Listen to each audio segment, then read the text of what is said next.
غور فرمائیے، سرکار صلی اللہ تعالی علیہ وآلہ وسلم دنیا میں تشریف لائے،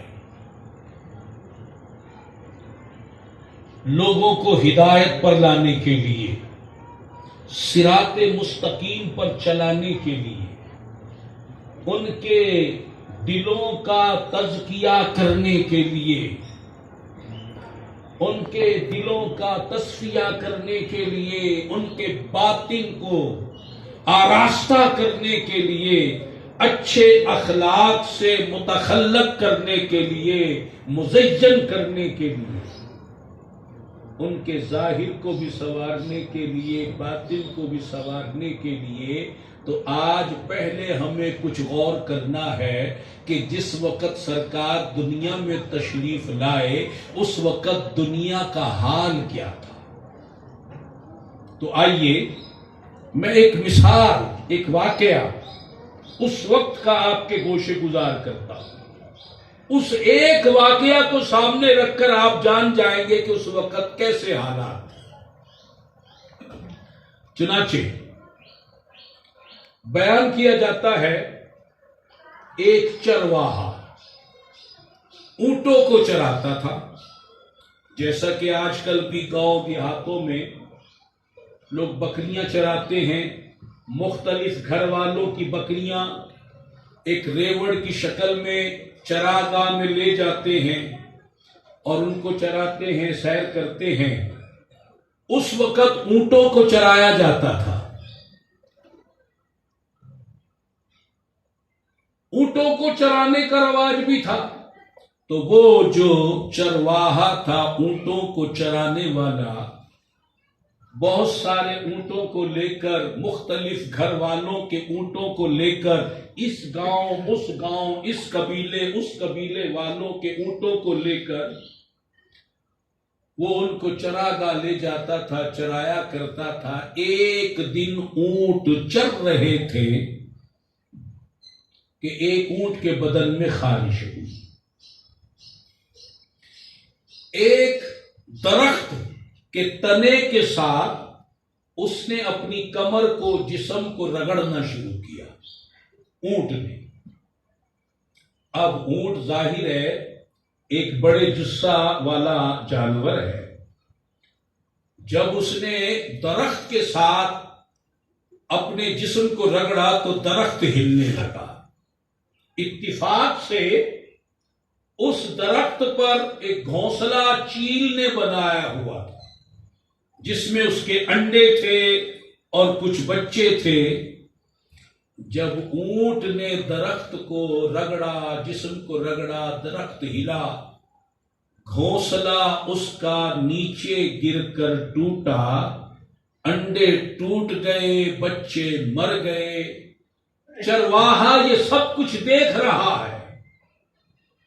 جب اس نے دیکھا کہ چیل کے انڈے گر گئے، بچے مر گئے، اسے بڑا طیش آیا۔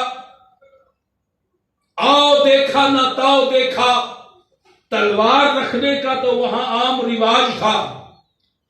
تلوار نکالی، غصے میں لال پیلا ہوتے ہوئے آگے بڑھا اور اس اونٹ کی گردن کاٹ کر رکھ دی۔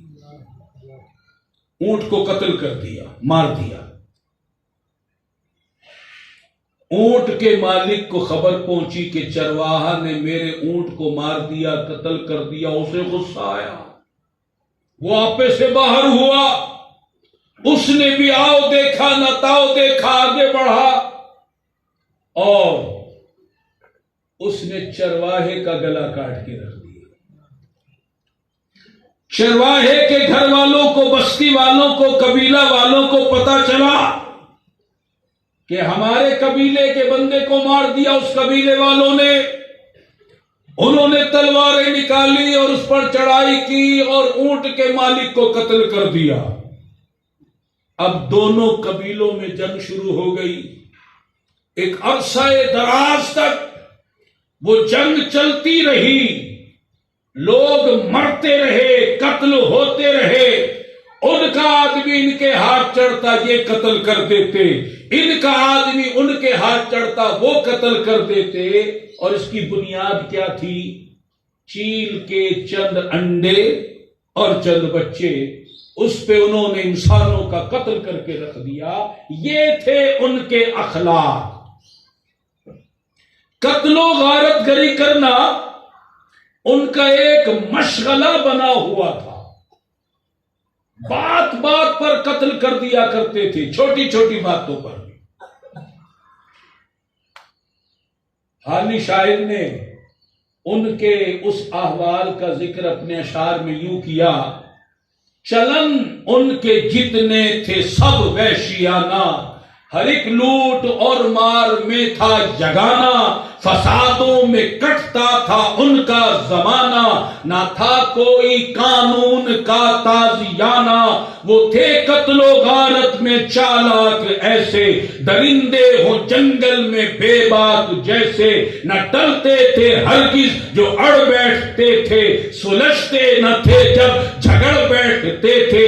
جب دو شخص آپس میں لڑ بیٹھتے تھے تو صدہا قبیلے بگڑ بیٹھتے تھے.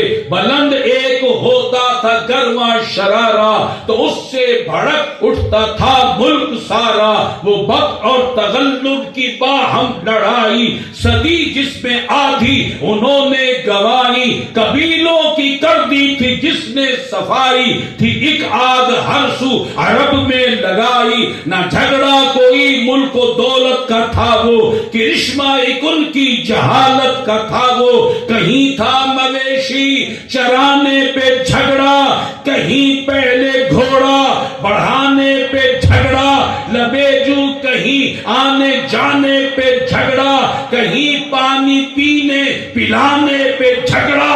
یوں ہی روز ہوتی تھی تکرار ان میں، یوں ہی چلتی رہتی تھی تلوار ان میں. یہ ان کا حال اس وقت ہو چکا تھا. اور صرف قتل و غارت گری نہیں تھی، ڈاکہ زنی، ڈاکے پڑتے تھے، لوٹ مار عام تھی. اسی طرح بے حیائی، بدکاری سر عام ہوتی تھی. بدکاری کے اڈوں پر جھنڈے لگے ہوتے تھے، پتہ چلے کہ یہاں بدکاری ہوتی ہے.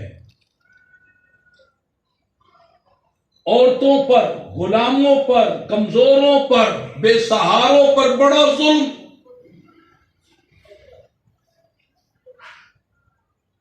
لوگوں پر طاقتور حملہ کرتے، عورتوں کو اغوا کر لیتے، مردوں کو غلام بنا لیتے.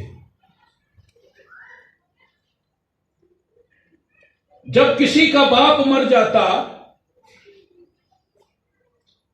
ہندوستان میں تو یہ رسم تھی کہ مرد کی چتا کے ساتھ بیوی کو زندہ لٹا کر جلا دیا جاتا. عربوں میں کیا تھا؟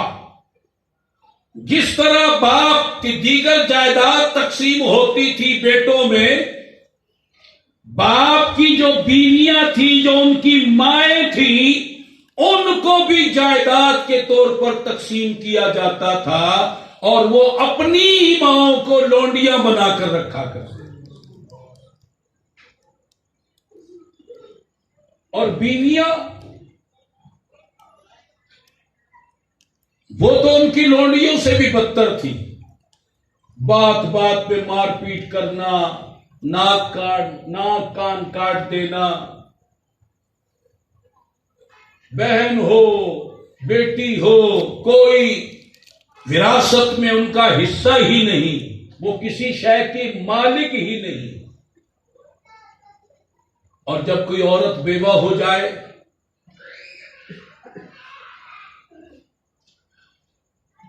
ایک جھونپڑے میں، چھوٹی سی جھونپڑی میں، کوئی پختہ مکان نہیں، جھونپڑی میں 1 سال کے لیے اسے قید کر دیا جاتا.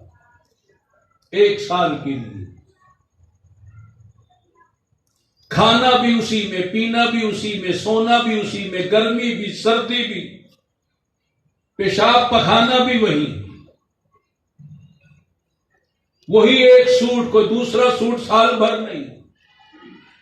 بہت سی عورتیں تو وہیں مر جایا کرتی تھی اس جھوپڑے میں، اور جو زندہ بچ جاتی ہیں 1 سال کے بعد تو پھر اسے کہا جاتا کہ جو اونٹ کی مینگنے ہیں، لید ہے، وہ اپنے جھولی میں ڈالو اور چاروں طرف بکھیرتی ہوئی جاؤ تاکہ سب کو پتہ چل جائے، بستی والوں کو، گاؤں والوں کو، قبیلے والوں کو، کہ اب اس کی جو عدت ہے وہ پوری ہو گئی. آپ کیا سمجھتے ہیں اسلام کو، آمد مصطفیٰ کو؟ سرکار نے آ کر اس نظام کو بدلا ہے، اس ظلم کو رحمتوں اور راحتوں میں بدلا ہے. اور غلاموں کے ساتھ انتہائی ظالمانہ سلوک. آپ ذرا اس واقعہ سے غور کریں. جس طرح آج کل بھی کچھ نوجوان کھانے پینے کی محفلیں سجاتے ہیں، ہوٹلنگ کرتے ہیں، ہلا گلا کرتے ہیں، وہ لوگ جو بڑے بڑے سیٹ ہوا کرتے تھے وہ اکٹھے ہوتے کسی مقام پر، کسی ایک بڑے سیٹ کے گھر پر دعوت ہوتی، بڑے بڑے کھانے پکائے جاتے، شراب کا دور چلتا، اور شراب تو وہاں اتنی عام تھی جیسے پانی پیا جاتا ہے. اور جوا بازی، اس کے تو جگہ جگہ اڈے قائم تھے، اور وہ اکٹھے ہو کر سیٹ لوگ جوا بھی کھیلتے تھے. کھاتے شور شرابے کرتے، شرابے پیتے، مزے اڑاتے، اور بطور تفریح وہ کیا کیا کرتے کہ غلام کو بلاتے اور خنجر پڑا ہوتا، بطور تفریح ایک آگے بڑھتا، غلام کے بدن پہ خنجر سے چیرا دے دیتا. اب وہاں سے خون نکلتا، وہ چیختا چلاتا، یہ کہے لگاتے، یہ ان کی تفریح. غلام کے ساتھ یہ سلوک. دوسرا بڑھتا، وہ خنجر مار دیتا کہیں، تیسرا مرتا وہ کہیں خنجر، اسے خون نکل رہا ہے، وہ رو رہا ہے، وہ چیخ رہا ہے، وہ منت کر رہا ہے، یہ مزے لے رہے ہیں، یہ جناب تفریح ان کی، یہ ان کا کھیل،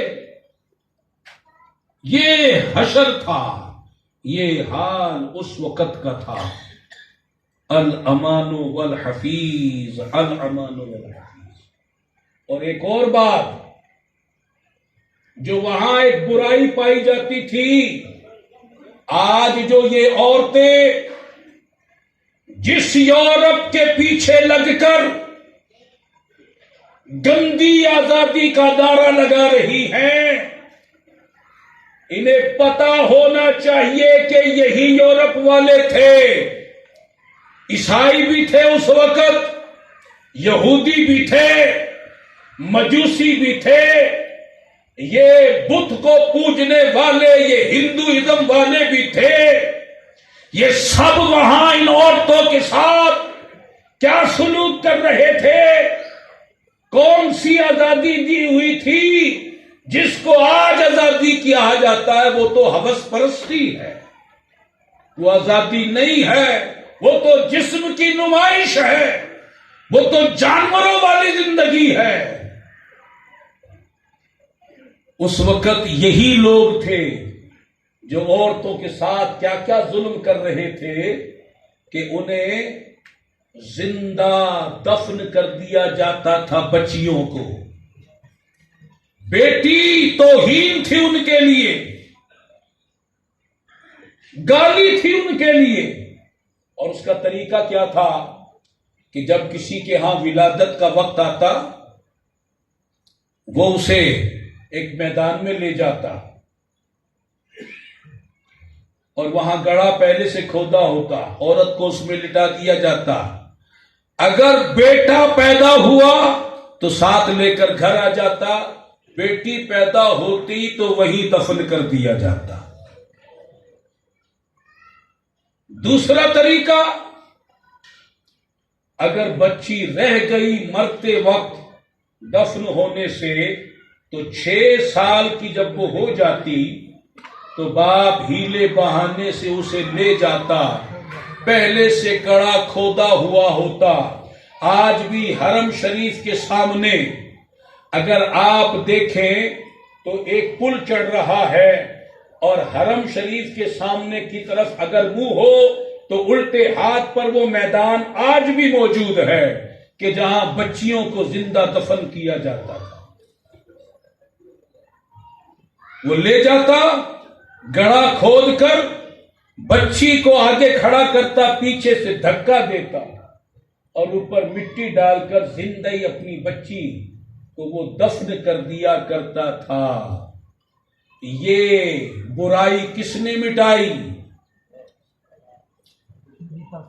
یہ عورت کی رسوائی کو کس نے مٹایا؟ کیا عورتوں کے لیے ضروری نہیں ہے کہ آمد مصطفیٰ کا جشن منائیں؟ سرکار کی آمد ہوئی تو یہ بدعت خبیثہ دور ہوئی، یہ برائی مٹی، یہ ظلم کا خاتمہ ہوا۔ اللہ اکبر۔ یہ سارے ظلم ہو رہے تھے، ظلم و ستم کا دورہ ہو رہا تھا کہ پھر وہ وقت آیا کہ ربیع الاول کا مہینہ تھا، 12ویں تاریخ تھی، بی بی آمینہ کا گھر تھا۔ ربیع الاول امیدوں کی دنیا ساتھ لے آیا، دعاؤں کی قبولیت کو ہاتھوں ہاتھ لے آیا۔ وہ عورتیں کہ جو دعائیں کر رہی تھی، وہ مظلوم، وہ کمزور، وہ بے سہارا، وہ بے آسرا، جو روتے تھے رب کے دربار میں، مدد کا سوال کرتے تھے۔ ہم بے سہاروں کو سہارا چاہیے، ہم بے آسروں کو آسرا چاہیے، ہم غم کے ماروں کو غم کا مداوا چاہیے، ہمیں وادی چاہیے، ہمیں بارش چاہیے۔ تو پھر ہوا کیا؟ دعاؤں کی قبولیت کو ہاتھوں ہاتھ لے آیا۔ خدا نے ناخدائی کی، خود انسانی سفینے کی کہ رحمت بن کے چھائی 12ویں شب اس مہینے کی، جہاں میں جشن صبح عید کا سامان ہوتا تھا، ادھر شیطان تنہا اپنی ناکامی پہ روتا تھا۔ صدا ہاتف نے دی، اے ساکنان خطہ ہستی، ہوئی جاتی ہے پھر آباد یہ اجڑی ہوئی بستی۔ مبارکباد ہے ان کے لیے جو ظلم سہتے تھے، کہیں جن کو امان ملتی نہ تھی، برباد رہتے تھے۔ مبارکباد بیواؤں کی حسرت زا نگاہوں کو اثر بخشا گیا، نالوں کو، فریادوں کو، آہوں کو، ضعیفوں، بے کسوں، آفت نصیبوں، بے سہاروں کو، یتیموں کو، غلاموں کو، غریبوں کو مبارک ہو، مبارک ہو کہ دور راحت و آرام آ پہنچا، نجات دائمی کی شکل میں اسلام آ پہنچا۔ مبارک ہو کہ ختم المرسلین تشریف لے آئے، جناب رحمت للعالمین تشریف لے آئے۔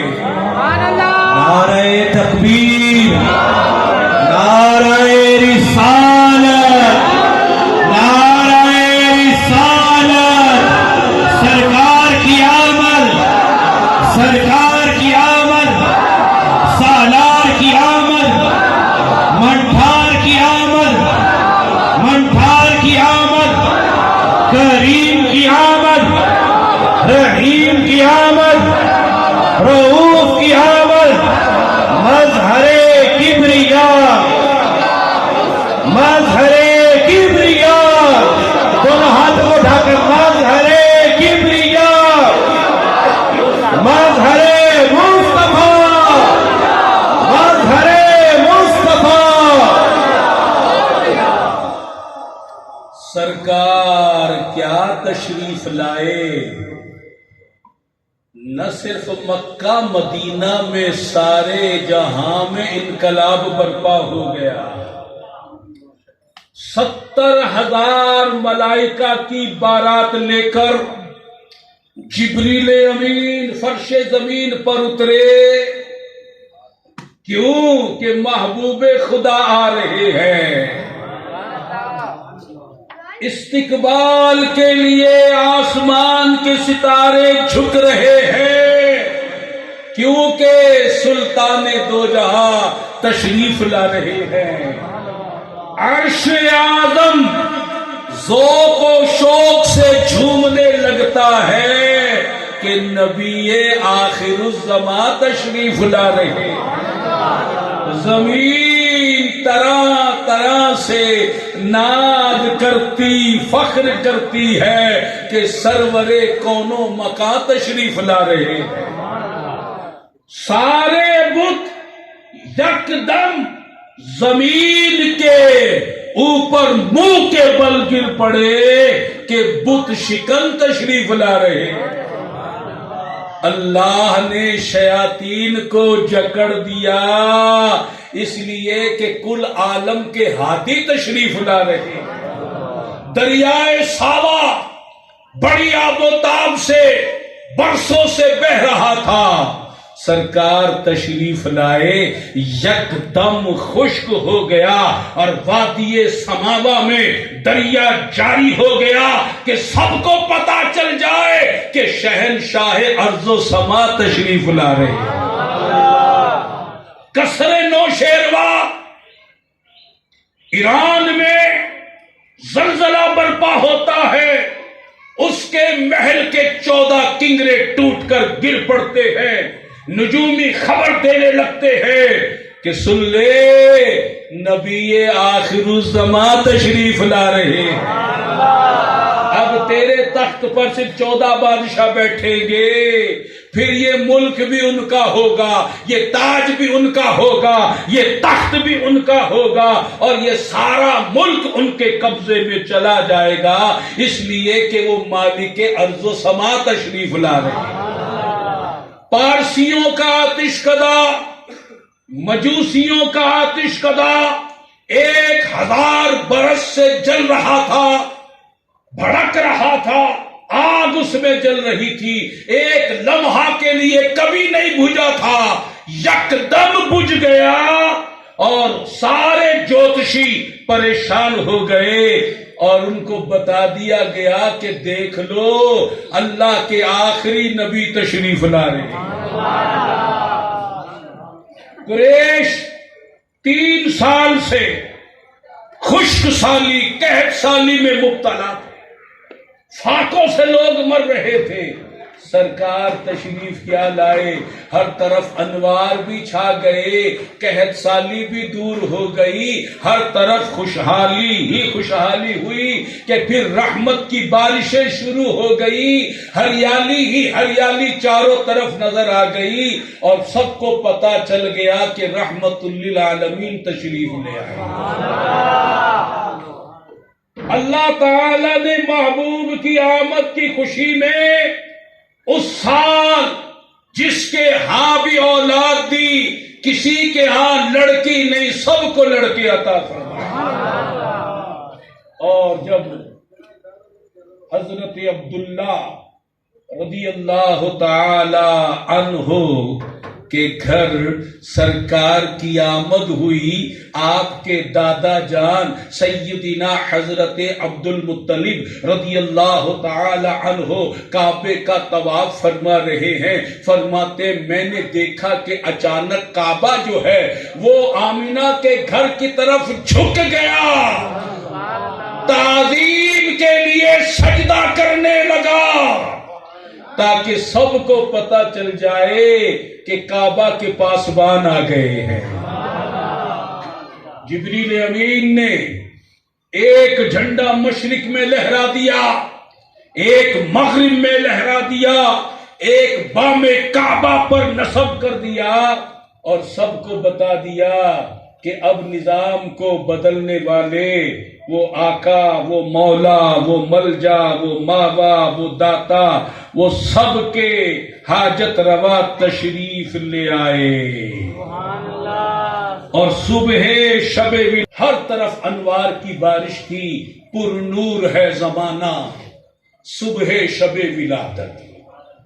آپ ذرا چشم تصور سے دیکھیں، آج آپ کو ڈاکٹر بتا دیتے ہیں بیٹا ہوگا یا بیٹی ہوگی۔ جس کو پتا ہے کہ بیٹا ہوگا وہ پہلے سے ہی مٹھائیوں کے ٹوکرے تیار کروا دیتا ہے، پہلے سے ہی جشن کا اہتمام کرتا ہے، اس کے سوٹ جوڑے سلوا لیتا ہے، تیاریاں کر لیتا ہے۔ اللہ اکبر! یہ تو ایک بیٹے اور باپ کا معاملہ ہے۔ جب اللہ کے محبوب دنیا میں تشریف لائے، اللہ تعالی نے محبوب کے لیے کیا کیا اہتمام کیا ہوگا۔ اللہ اکبر کبیرہ! کچھ تو آپ نے سن لیا اور کچھ مولانا حسن رضا خان فاضل بریلوی علیہ رحمہ ارشاد فرماتے ہیں، پر نور ہے زمانہ صبح شب ولادت، پردہ اٹھا ہے کس کا صبح شب ولادت، جنت کا ہر مکان کی آئینہ بندیاں ہیں، آراستہ ہے دنیا صبح شب ولادت، دل جگمگا رہے ہیں، قسمت چمک اٹھی ہے، پھیلا نیا اجالا صبح شب ولادت، شوکت کا دبدبا ہے، ہیبت کا زلزلہ ہے، شک ہے مکان کسرا صبح شب ولادت، روح الامین گاڑا کعبہ کی چھت پہ جھنڈا تا عرش اڑا پھریرا صبح شب ولادت، عرش عظیم جھومے کعبہ زمین چومے، آتا ہے عرش والا صبح شب ولادت، پیارے ربیع الاول تیری جھلک کے صدقے چمکا دیا نصیبہ صبح شب ولادت، پڑھتے ہیں عرش والے سنتے ہیں فرش والے سلطان نو کا خطبہ صبح شب ولادت، عالم کے دفتروں میں ترمیم ہو رہی ہے،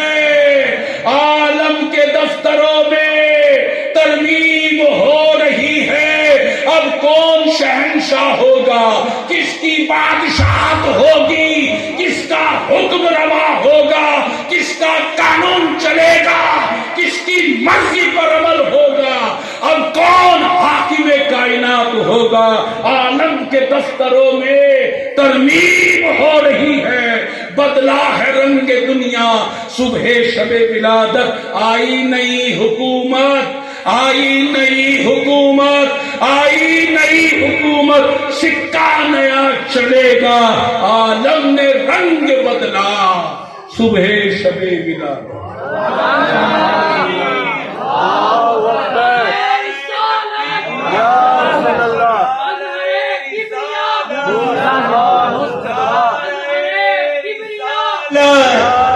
نعرہ رسالت، سرکار کی آمد، احمد کی آمد، حامد کی آمد، محمود کی آمد، قاسم کی آمد، ہادی کی آمد، ذرا زور سے بولو اور زور سے بولو، ہاتھ اٹھا کر بولو، مظہر کبریاء، مظہر کبریاء، مظہر مصطفیٰ، سرکار کے فرمان پر سرکار کی غلامی، سرکار کی غلامی۔ بتائیے، سرکار تشریف لائے، انقلاب آیا، وہ ظلم و ستم کی داستانیں ماضی بن گئی، رحمت بن کر آئے عورتوں کے لیے، مردوں کے لیے، غلاموں کے لیے۔ آپ نے مردوں کے حقوق مقرر فرمائے، عورتوں کے حقوق مقرر فرمائے، بیوی کے حقوق، ماں کے حقوق، بہن کے حقوق، بیٹی کے حقوق، جانوروں تک کے حقوق مقرر فرمائے۔ جب سرکار آئے، اللہ کا فضل ہوا، رحمت ہوئی، عنایت ہوئی، نوازش ہوئی، کرم ہوا، فضل ہوا۔ جب اللہ کا فضل ہو تو کیا کرنا چاہیے؟ قرآن کہتا ہے، قرآن فرماتا قل بفضل اللہ وبرحمتہ فبذالک فلیفرحوا هو خیر مما یجمعون۔ تم فرما دو اللہ کا فضل اور اس کی رحمت سے ہے یہ سب کچھ، تو جب مومنوں کو اللہ کا فضل ملے تو اس پر انہیں خوش ہونا چاہیے، اور یہ خوشی منانا ان کے سب دھن دولت سے بہتر ہے۔ تو قرآن کہہ رہا ہے جب اللہ کا فضل ہو جائے تو جشن مناؤ۔ اب سارے مسلمان ہر سال ظلم کی اس چکی سے نکلنے پر اور رحمت و فضل و عنایت ملنے پر جشن مناتے ہیں، خوشیاں مناتے ہیں، آمد کے گیت گاتے ہیں، مرحبا کے نعرے لگاتے ہیں، سرکار کی آمد پر خوشیاں مناتے ہیں، جلسے جلوس نکالتے ہیں۔ یہ سب خوشی کا اہتمام ہے۔ اللہ کے محبوب کی آمد پر آپ ہر جائز طریقے سے خوشی منائیں، ہر جائز طریقے سے خوشی منائیں کہ یہ اللہ تبارک و تعالی کا حکم بھی ہے اور اس کی نعمت پر شکر بھی ہے کہ اللہ تعالی نے ہمیں اپنا محبوب عطا فرما دیا، نعمت عظمیٰ عطا فرما دی۔ اتنی بڑی نعمت مل گئی تو شکر کرنا ہم پر لازم ہو گیا، کیوں نہ ہم خوشیاں منائیں۔ آئی میلاد النبی، آؤ مل کر گیت گائیں، آئی میلاد النبی۔ امام زرقانی رحمت اللہ علیہ نقل فرماتے کہ سیدنا حضرت ابن عباس رضی اللہ تعالی عنہما ارشاد فرماتے ہیں کہ ایک بار میں نے اپنے خاندان والوں کو جمع کیا، اپنے واقف کاروں کو جمع کیا، اور ان کو جمع کر کے سرکار کی آمد کے وقت جن واقعات کا ظہور ہوا، جن معجزات کا ظہور ہوا، جن کرامات کا ظہور ہوا، جن نعمتوں کا ظہور ہوا، ان کا میں بیان کر رہا ہوں، لوگ سن رہے ہیں۔ اسی اثنا میں سرکار صلی اللہ علیہ وسلم کا گزر اس مقام سے ہوا۔ آپ نے سنا کہ اس گھر میں میری ولادت کا ذکر ہو رہا ہے، میرا میلاد پڑھا جا رہا ہے۔ آپ تشریف لائے، آپ کے چہرے پر تبسم تھا، آپ نے خوش ہو کر ہمیں فرمایا حلت لکم شفاعتی، اے میرا میلاد پڑھنے والو، اے میرا جشن میلاد منانے والو، تم سب پر میری شفاعت واجب ہو گئی۔ تو اب جہاں جہاں میلاد پڑھا جا رہا ہے، سرکار کی محبت میں آپ کی آمد پر خوشی کا اظہار ہو رہا ہے، وہ خوش نصیب ہیں، وہ خوش نصیب ہے۔ سرکار ان کو ہرگز نہیں بھولیں گے، وہ تو اپنے غلاموں کو، اپنی امت کو پیدائش کے وقت نہیں بھولے، وہ تو مدینے میں نہ بھولے، مکے میں نہ بھولے، شب معراج نہ بھولے، تو وہ آپ جو ان کو نہیں بھول رہے تو وہ آپ کو کیسے بھولیں گے؟